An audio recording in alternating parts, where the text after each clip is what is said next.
Speaker. For Brendan Burns. Thank you, Mr Speaker. I'm very pleased to support the Agriculture Legislation Amendment Bill number 3, and I want to set the framework for my comments around cautious support for this bill. Cautious because, and I'll express the caution first, because we have been there at least twice before in my lifetime in terms of trying to grow this industry successfully. But support because aquaculture can and should become a billion-dollar export industry if we get it right this time around. I am a great believer in aquaculture.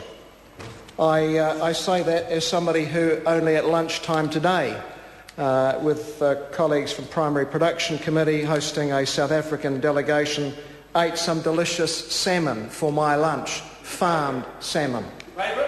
I did indeed pay for my lunch through the tax system that we all contribute to, Mr Quinn.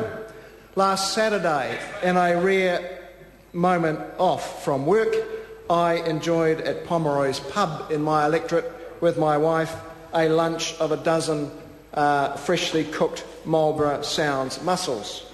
And I am also a regular consumer, as some other MPs may be, of fish oil pills, which of course come from farmed salmon, which are good for keeping our joints supple and feeding our capacity to retain information. I should share them with members opposite, indeed. Indeed I should. I lived for 14 years in Marlborough and spent a lot of time in the Marlborough Sounds in holiday and weekend periods.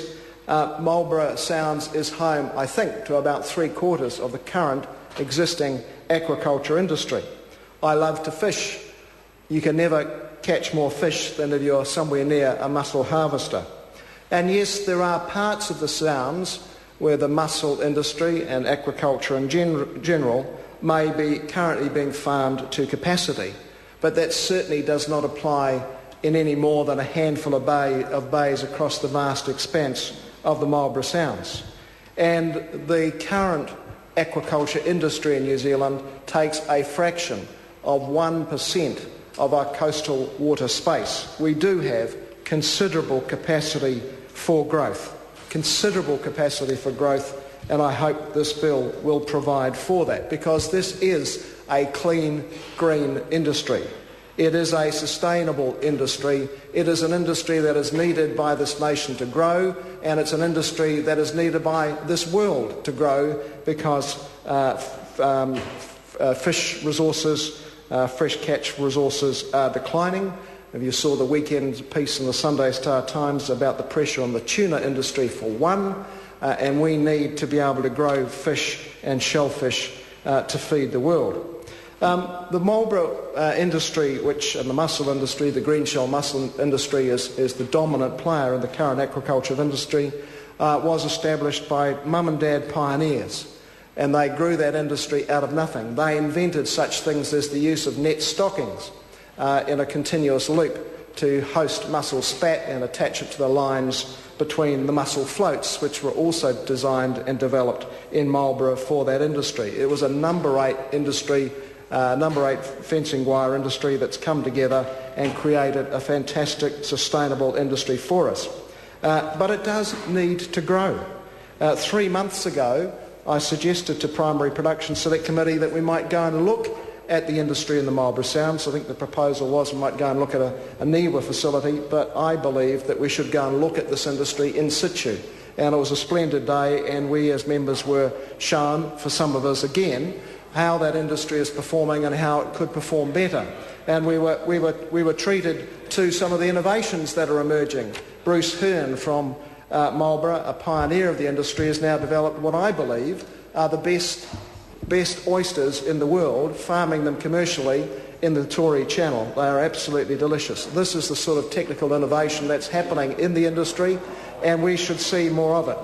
But I still come back to the note of caution that I expressed at the beginning of my comments, and that's because living in Marlborough in the 1990s, I well remember Doug Kidd as the Minister of Fisheries and as the then local MP introducing a moratorium which started, I think, for 1 year, was extended to 2 years if not beyond, as he attempted to control the gold rush that was going on for water space at that time. legislation emerged, it did not solve the issues of the industry and encourage the sort of growth that is sustainable and possible. At the beginning of 2005,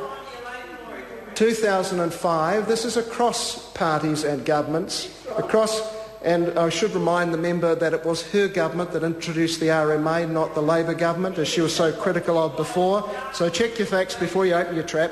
2005, I organised a visit. I was working in a private capacity. I organised a visit by Jim Anderton when he took on the fisheries portfolio to the Marlborough Sounds to expose him to the industry. And if anybody I thought was going to get that industry moving, it was Jim Anderton. He'd been the architect of the Labor government's policies in terms of regional development, and all of aquaculture is regional development, but I have to say that the growth did not happen. We are now looking at the Australian model, and there was a visit by the Primary Production Select Committee last year to South Australia, where there is a very good model in place of partnership between industry and government. And yes, there is extraordinary growth going on in South Australia. They are now farming tuna, they are farming kingfish, they are farming black mussels, and they've got some of the Marlborough industry pioneers involved in that industry over there because they've had such frustration with the restrictions that have been in place in terms of the growth that could occur if we get it right. If we get it right. 10 years ago, on a press fellowship in my past life as a journalist, I visited Ireland to look at regional development, and one of the great, at times I've been benefited from that, and it certainly helps, along with the fish pills, to open your mind, and some members would benefit from that, Mr. Quinn. I visited Ireland, and one of the enduring strengths, some of the enduring strengths of the Irish economy, and it's had its difficulties of late, has been the aquaculture growth in that nation. So the models are there. The models are absolutely there. But we do need to be cautious. And the reason we have to be cautious is because if Doug Kidd, who is well respected by this House, I think, as a technocrat and operator, didn't get it right in the 1990s, if Jim Anderton didn't really get it right in 2005 to 2008, now we're putting our faith and trust in the new Minister, Mr. Heatley, and I say good luck to him. But I have to say that I think the Ministry of Fisheries may be as much part of the problem to date as part of the solution, and I think that the industry needs to make sure it takes every opportunity for input to this bill as it gets guided through the Primary Production Select Committee to make sure that we do get it right this time. It is hugely important to our nation that we do get it right this time around. And we've got the opportunity. The Minister has indicated that we will have it in front of the Select Committee through to April next year, so there is a good time frame for industry submission to get it right. And there are multiple reasons why we must get it right this time. The fact is that this could be, by 2025, a billion-dollar export industry, more than doubling the current growth of that aquaculture sector. So we want to see those sustainable export dollars. We want to see the jobs that emerge from the aquaculture industry's growth. And we want to see the food for a food-hungry world that can be supported out of this low-impact, low-imprint, sustainable industry. But there's another reason that I want to commend to this House in terms of support for this bill, and that is because of what the green shell mussel can do to us as people. I believe it can make you smarter. And the reason I cite for that is, if you consider that there were two eminent scientists, both of whom won Nobel Prizes, Sir Ernest Rutherford and Sir William Pickering, they have one thing in common. They both grew up in Havelock, which is the home, the world capital of the green shell mussel. Parakura? Yeah, Rutherford? There we go.